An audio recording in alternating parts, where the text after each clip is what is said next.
Okay, this is Bill Dudley. It's a rough draft of initial foray into screencasting about the framework by the California Education and Environment Initiative.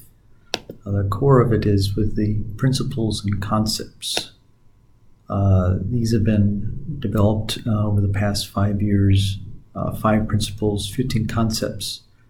In 2016, they were all integrated into the revised California History Social Science Standards. Principle 1, people depend on natural systems. 2, people influence natural systems. 3, natural systems change in ways people benefit from and can influence. Principle 4, there are no permanent or impermeable boundaries that prevent matter from flowing between systems. 5, decisions affecting resources in natural systems are complex and resolve many factors.